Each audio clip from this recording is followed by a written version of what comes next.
Hey everyone, it's Mike and Renee Friedrich here at the Friedrich Team with eXp Realty. And today's question is? So I want to sell a house, but it's not quite pristine and ready to go on market. What do I do?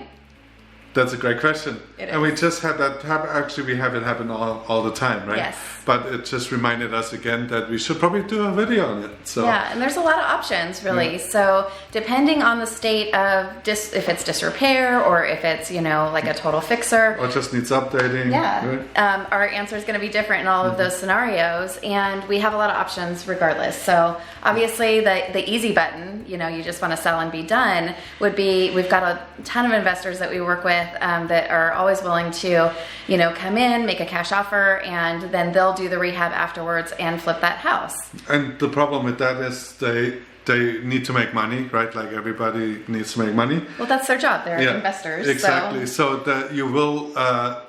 It feels like you're leaving money on the table, mm-hmm. But that is just the discount that they need to have the margin to make the repairs and the holding costs and things like that. Right. And again, it's the easy button. So they're going to close, sometimes within 7 to 14 days, assuming that the house is empty. And so you're going to have your cash in hand the fastest with an option like that. Right.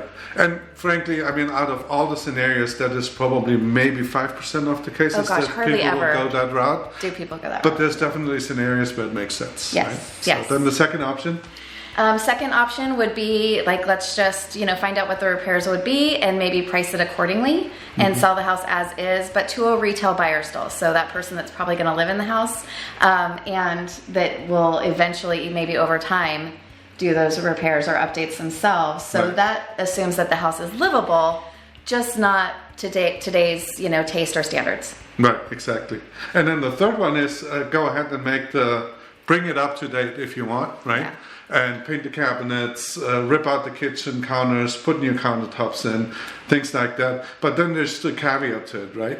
Right. So, and this is one of our favorite things to do is really figuring out that ROI on the money that you spend for something that you're not going to stay in. So we want to make very efficient changes. That's why Mike's suggestion of painting cabinets versus redoing a kitchen is applicable. Although, it's not everybody's taste, but we want to appeal to the masses, right? And so right now, white, gray, colored cabinets, those are kind of on par with what buyers are seeing on HGTV, so that's what we try to deliver. Doing a solid surface counter like a quartz or something like that is going to be inexpensive if we can, get the prefab. That's a really easy, inexpensive change. And then flooring makes a big difference. And flooring makes a huge difference. So paint, flooring, countertops are usually the main three that we go for first for our clients, and then we get all of the pricing for that, and then we do here's what it would sell for if we don't do those things, and here's what it would sell for after those renovations. And then our recommendation is, don't trade dollar for dollar.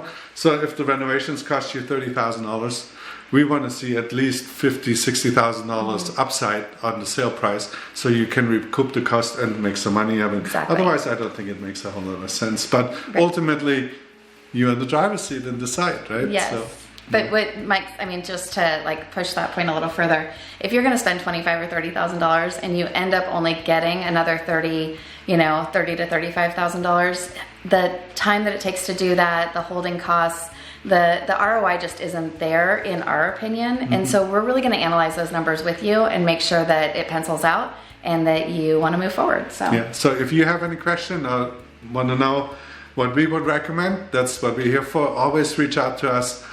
Even if you don't want to sell and you just want to have an opinion, what should I do? Maybe I'm going to plan on selling here in 2 years from now, but I want to make the house feel a little bit more modern, right? Yes. So that's what we're here for.